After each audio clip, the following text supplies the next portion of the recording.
Now, Triple H went the predictable route for this year's Royal Rumble winners, but he made the right choices in Cody Rhodes and Rhea Ripley. I didn't think either Rumble match was all that fun until the finishes. I liked the finishes for both. I thought the finishes were very good, especially in the women's match. I enjoyed the women's Rumble a little bit more than I did the men's Royal Rumble this year.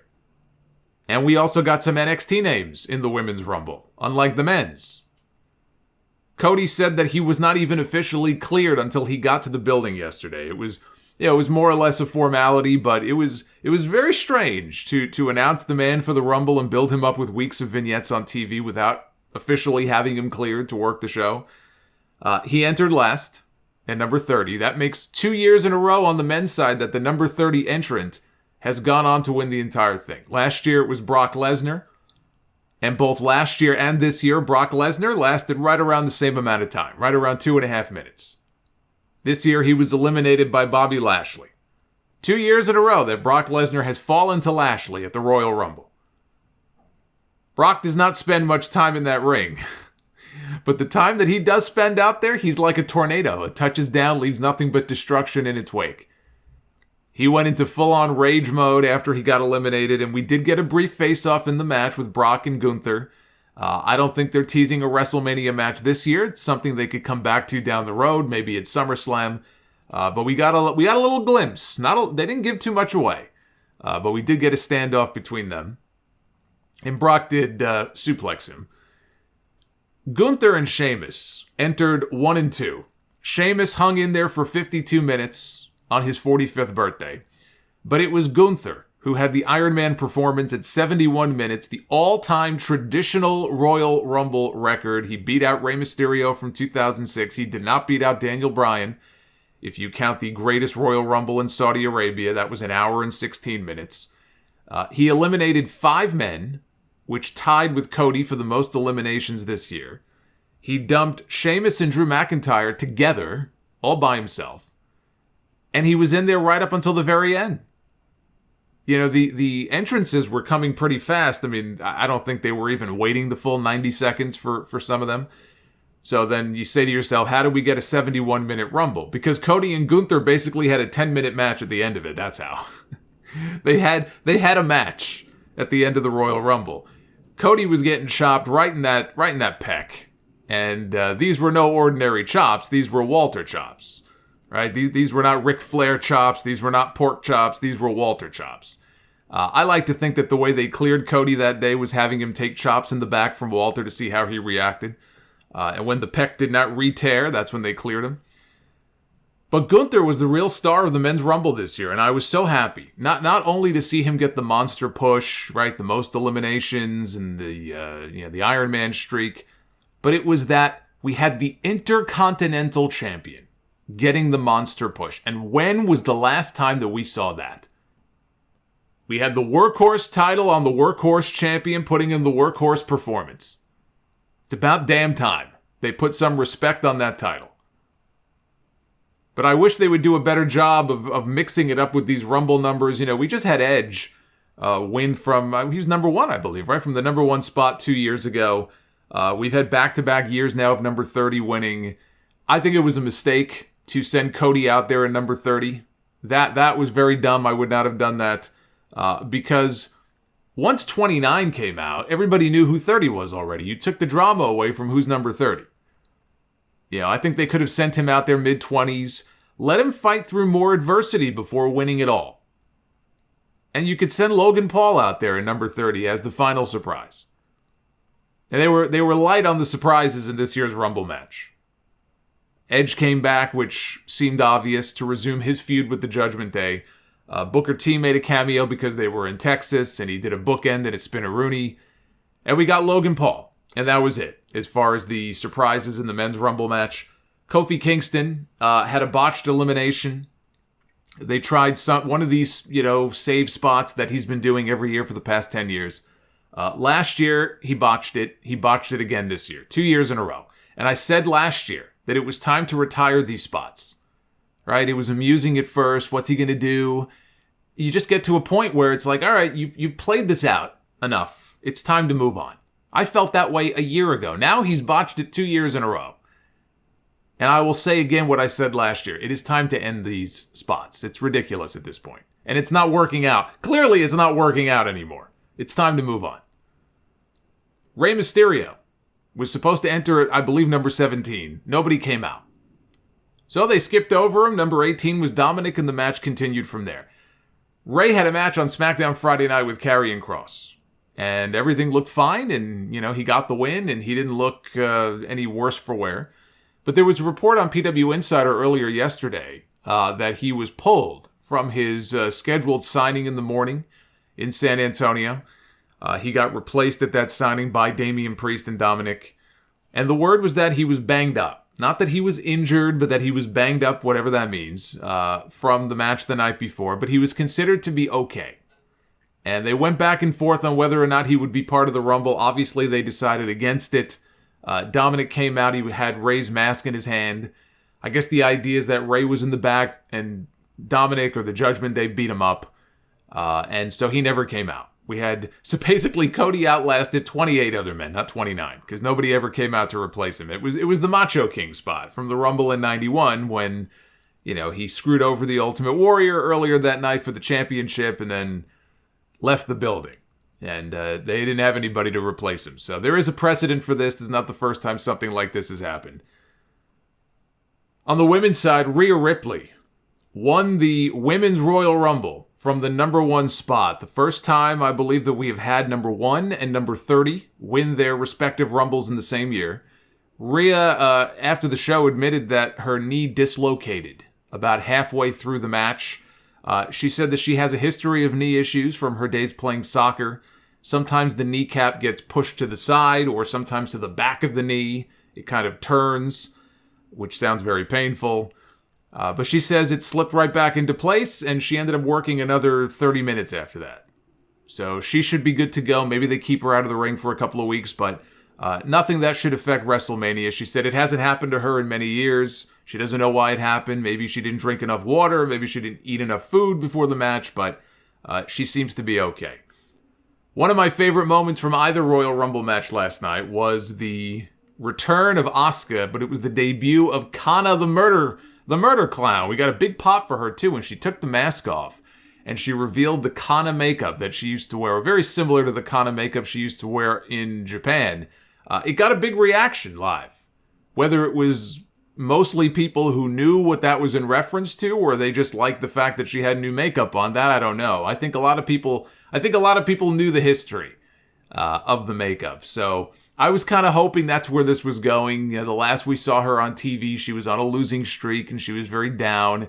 And remember, on social media, she was posting old pictures of herself wearing the Kana face paint.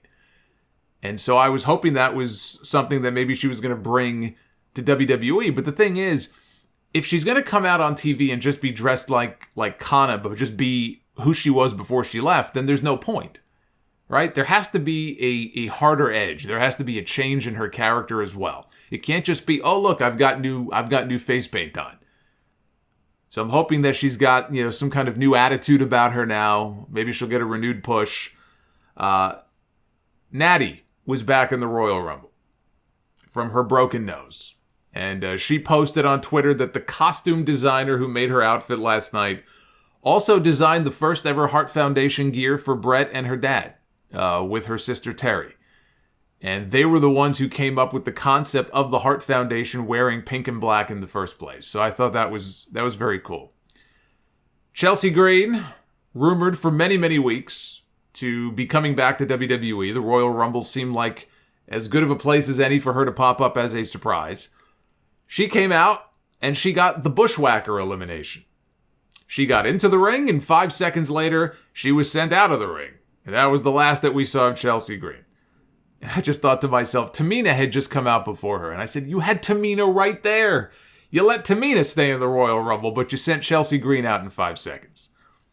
But she cut a promo backstage after the show, like a crazy woman, that I'm going to report you, to the interviewer, Megan Morant. I'm going to report you. I'm going to report everybody for what happened. I was not eliminated. This is not fair. This is unjust. And she was acting, crazy. Remember the hot mess character that she had in Impact? And she got over with it. Laurel Van Ness and all that. If she's going to have a similar type of character here in WWE, I think that could work for her. And I even said that during the review last night. As ridiculous as it was for her to come out and 5 seconds later be gone, I said maybe it's going to lead to something on television. And it looks like that may be the case. The thing I found, well, let me talk about the finish, actually. The finish came down to Rhea, Liv Morgan, who was number 2. They started the Rumble out together, and Asuka. And the fans were up for this, too. The fans, when they came down to the final 3, right, it was getting a big reaction. I liked the spot they did. They were out on the apron, all 3 of them, and Asuka misted Liv Morgan. May have been an accident. I think Rhea may have ducked. Rhea then tripped up Asuka. She fell to the floor. Rhea and Liv went at it for another minute or so, and Rhea got the win in the end. What I thought was very strange is that during the men's Rumble, there was a spot where Edge was fighting with Finn Balor after they had both been eliminated. And Rhea Ripley came out and attacked Edge from behind. They didn't really have a stage, but it was right at the head of the aisleway, right when you first come out. Beth Phoenix came out from the back. And when Rhea turned around, she turned around right into a spear from Beth Phoenix. And I know why they did that. They did it this way because Rhea was going to win the Royal Rumble. If Rhea was not going to win the Women's Rumble, they could have had Beth Phoenix in there and she could have eliminated Rhea. And they could have gone off maybe to have a match at Elimination Chamber. I still think they may have a match at Elimination Chamber. But you could have had Beth Phoenix in the Royal Rumble regardless. It was just strange that she was there. And they had all these spots and they had to fill them up with a bunch of NXT people. And they brought back fucking, Nia Jax and Michelle McCool. But Beth was not in the Rumble. I just thought that was very strange. There was a way to do it and still have Rhea win. But Beth Phoenix, even though she was there, she was not in the Royal Rumble match. We had the pitch black match, Bray Wyatt and LA Knight. I mean, the less said about this, the better. It ended up being basically a black light match. And everything was lit up in, neon. Bray looked cool. I mean, with the face paint he had on, he had these contact lenses in that made him look like a demon. The look of everything, looked kind of cool. But, the match itself I just thought it wasn't very good. Which apparently you're not allowed to say. All the Bray Wyatt fans don't like it. They automatically assume that if you say the match was no good, that must mean Bray Wyatt sucks. And how can you say that? Even though I never said such a thing at all. But they're very sensitive, right? They're like certain AEW fans, right? You can't say anything negative or else they lose their minds. This was no good. And in the end, when the match was over, Bray wins, of course. No surprise there. They fought into the crowd. They didn't really fight into the crowd, but he was kind of stalking LA Knight. They ended up in the crowd, and they had this gimmicked platform. Uncle Howdy was up, and he did a big dive. And then flames shot up, and then, we had the Firefly Funhouse characters we're watching. This was... look, I am ready for LA Knight to move on to something better. And he has showed signs now for months, weeks, that he's getting over. Bit by bit, week by week, his catchphrases, he cuts these promos every week that have, in some cases, been the highlight of the show for me. I am hopeful that now he will move on to something even bigger, and hopefully they have some decent plans for him heading into WrestleMania. We had Bianca Belair and Alexa Bliss for the Raw Women's title. Bianca retains, as she should have. The WrestleMania match should be Bianca and Rhea. The match itself was nothing special at all. It was a television match. I've seen Bianca and Alexa have better matches on TV. There was one they had on TV actually, aside from the crappy finish, which was a DQ. I thought the match they had on TV was better than the one we had last night. Then we had an Uncle Howdy video come on. Again, where this is going, we'll see. Obviously, Alexa losing is part of a bigger plan for her character. Where it goes, who the hell knows? But nothing special here at all. The undercard matches on this show were very, very missable.